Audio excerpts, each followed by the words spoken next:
चालिल्लो नागण वंदीन चरण डोळ्यान पाहिन रूप तुझे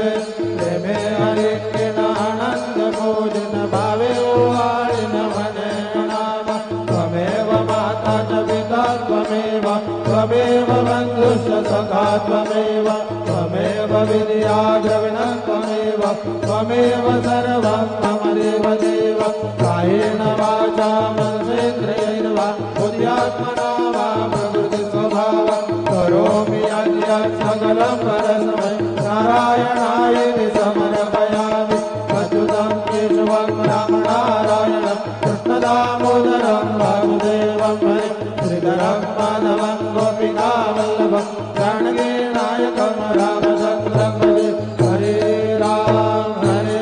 राम राम हरे हरे हरे कृष्ण